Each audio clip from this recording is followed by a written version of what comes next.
Түзөөдө BBC саламатсыздарбы. Лондондон күндүн негизгелер алык жаңылыктары менен тааныштырып, Кубат Касымбеков. Трамп менен Клинтон агуу үчүн жарышка дагы бир кадам жакындашты. Супер шейшембидеги чоң жеңиштен кийин алар демократтар менен республикачылардын сүймөнчүгүнө айланууда.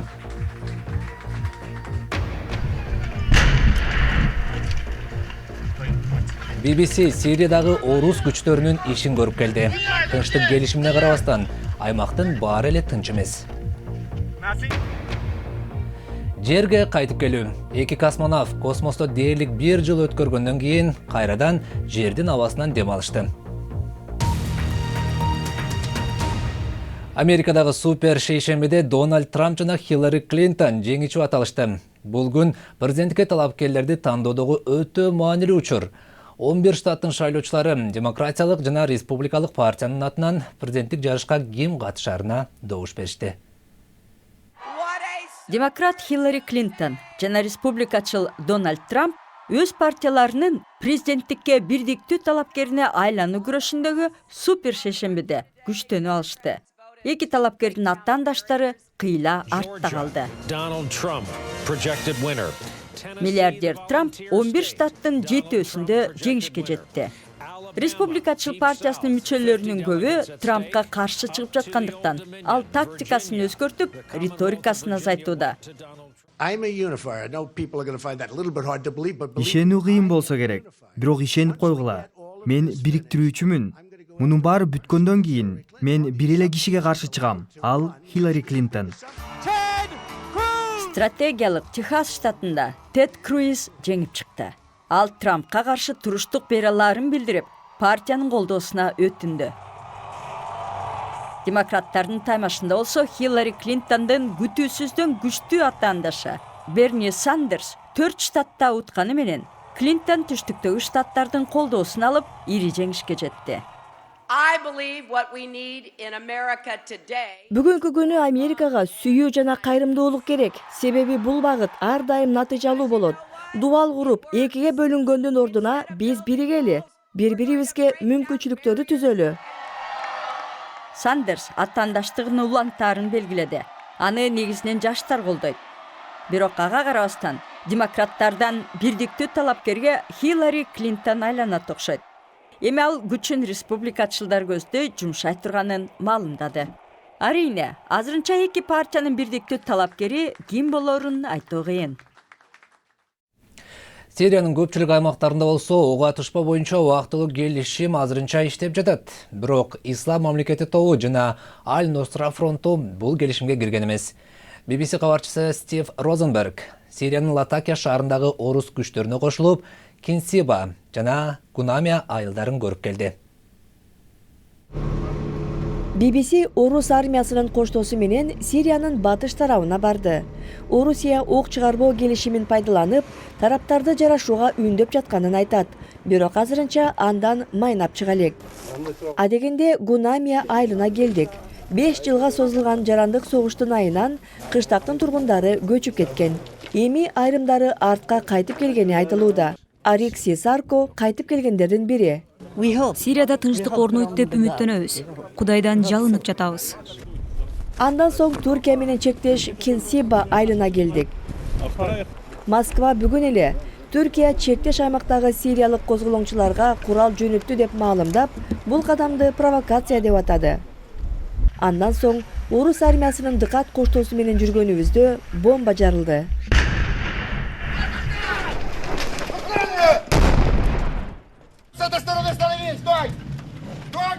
Орус генералы радио аркылуу БТР чакырды. Коопсуздук көйгөйүнөн улам журналисттер аймактан чыгарылды. Ал тапта Сириянын президенти өлкөнүн оппозициясы ок чыгарбоо келишимин бузду деп айыптады. Сириянын армиясы тынчтыкка жол ачыш үчүн жооп кайтарган жок. Бирок ар бир нерсенин чеги бар. Тынчтык эки тарап макул болсо гана орнойт. Сириялыктар согуштан тажаганы анык, бирок тынчтык жакын арада орнобойт окшойт. Сиз түзөөдө BBC-ни көрүп жатасыз, эми күндүн башка кабарларынын тизмеги. Индонезиянын Суматра аралынын жээгинде кубаттуу зилзала катталды. Эл дүрбөлөңгө түшүп, цунами эскертүүлөрү жасалды. Жер титирөөнүн очогу Паданг аймагынан түштүк батышты көздөй 800 чакырым алыстыкта жайгашып, магнитудалык күчү 7,8 балга жетти. Мындан 12 жыл мурда бул аймакта болгон цунами 100 миңдеген адамдын өмүрүн алган. НАТОнун жогорку командири Украинанын чыгышында өкмөттүк күчтөр менен орусиячыл козголоңчулардын ортосундагы кармаш күчөгөнүн билдирди. Вашингтондон сүйлөгөн генерал Бредлов өткөн жумада эле 450дөн ашык снаряд жана снайпер атышуулары орун алганын айтты. Анын бул билдирүүсү чыгыш Украинадагы тынчтык келишими Парижде талкууланар алдында жасалды. Британиядагы пилоттор эгер дрондор учакты сүзүп алса, эмне болорун изилдеп чыгууга үндөп жатышат. Расмий маалымат калайык, Британияда кичинекей дрондор 6 айда эле 23 жолу учактар менен кагышып кете жаздаган. Британиялык учкучтар дрондордо литийден жасалган батареялар бар экенин, бул өрткө жол ачышы мүмкүндүгүн айтышат. Бир америкалык жана бир орусиялык космонавт эл аралык космос станциясында дээрлик 1 жыл өткөргөндөн кийин кайра жерге кайтып келди. Алар космостун адамдын денесине тийгизген таасирин иликтеген сыноого катышууда. Бул изилдөө келечекте Марс планетасына адамдарды учурууга жол ачышы мүмкүн. 1 жылга жакын убакыттан кийин кайрадан Жер планетасына кайтып келишти. Скотт Келли космостук кемеден аман эсен чыгууда. Андан соң Михаил Корниенко да чыкты. Эки космонавтты ташыган Союз кемеси Гринвич убактысы боюнча таңкы саат 4:30да Казакстанда конду. Келли жана Корниенко космосто 2 эсе узак убакыт болушту. Эми окумуштуулар космосто узак мөөнөт жүрүүнүн денеге кесепетин изилдемекчи. Жер планетасынан 300дөн ашуун чакырым учуп жүргөн эл аралык космостук станциясы 340 күн бою космонавттардын үйү болду.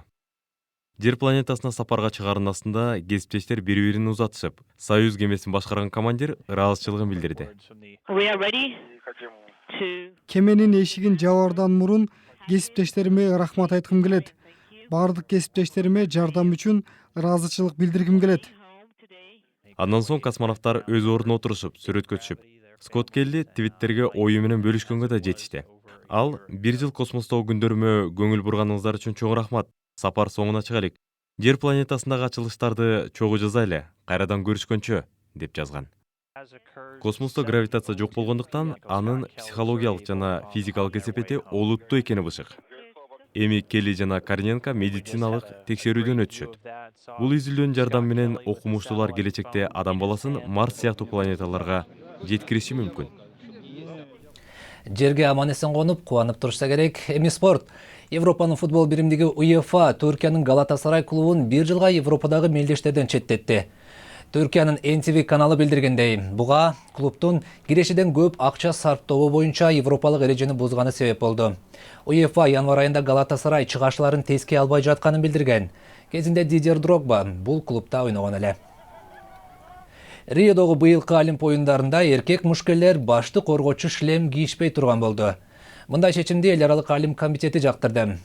Эл аралык бокс биримдиги кесипкөй эмес мушкелерге карата 3 жыл мурда бул эрежени киргизген.